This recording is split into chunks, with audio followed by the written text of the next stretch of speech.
Okay, have you ever been talking to someone and found yourself completely without thinking starting to copy their gestures? Or maybe you spend time with a friend from another country and suddenly you've picked up a bit of their accent. Well, that's not just a coincidence. It's actually a hidden instinct, a kind of unconscious mimicry that is secretly shaping our entire social world. I mean, really think about it. You hang out with a friend for just one afternoon, and for the rest of the day, you're using their go-to phrase.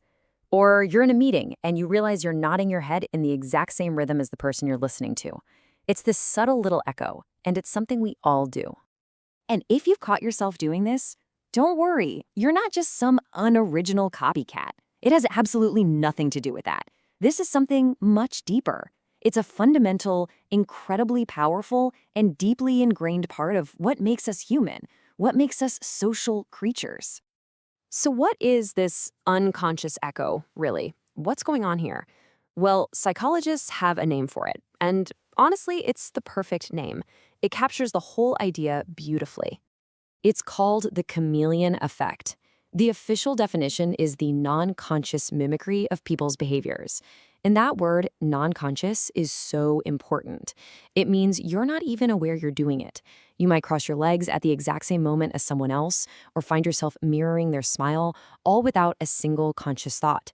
It's just happening automatically, wired deep inside our brains. And that analogy is just spot on, isn't it? A chameleon changes its colors to blend into its environment, for survival.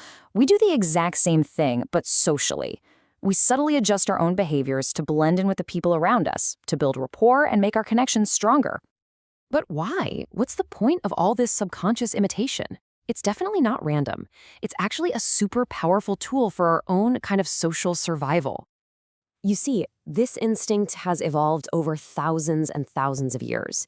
It helped our ancestors form groups, create bonds, and just navigate really complex social situations. You can think of it as the ultimate social glue. It's working behind the scenes, making all our interactions smoother and just easier. So here's how that path to connection actually works. It's like this simple but incredibly effective three-step process. First, there's the unconscious mimicry we've been talking about. Then, when you subtly mirror someone, their brain registers you as being similar to them.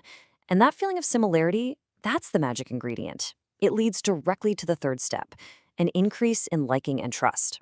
It's that simple. On a really primal level, our brains are just wired to see similarity as safety. A big part of this is thanks to something called mirror neurons. These are amazing brain cells that fire both when we do an action and when we see someone else do that same action. They literally create a shared experience in our minds, sending this powerful subconscious signal that says, hey, this person is like me. They're part of my tribe. They're safe. And that feeling of familiarity, that's the bedrock of trust. Now, this isn't just some cool psychological fun fact.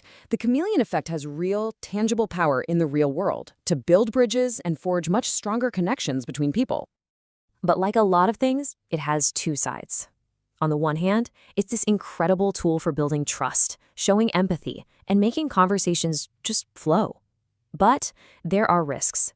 If someone notices you're copying them, if it feels deliberate or forced, it can totally backfire and just come across as weird or insincere. And on a smaller note, you do run the risk of accidentally picking up someone's bad habits, like a nervous foot tap or something. This invisible thread is woven into almost every part of our social lives.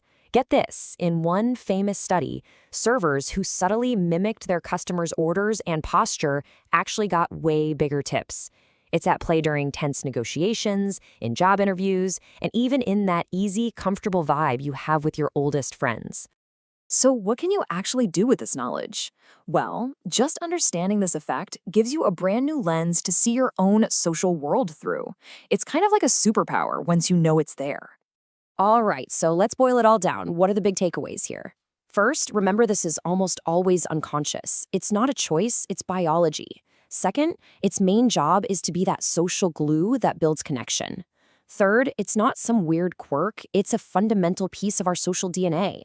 And finally, just being aware of it is huge. It can help you understand social dynamics so much better and become a more empathetic communicator. So I'm going to leave you with a challenge. Now that you know about this hidden social instinct, just start paying attention. As you go about your day, in your next meeting, or just grabbing coffee with a friend, what little behavioral echoes are you going to notice? You might be absolutely amazed by the subtle, beautiful dance of connection that's happening all around you all the time.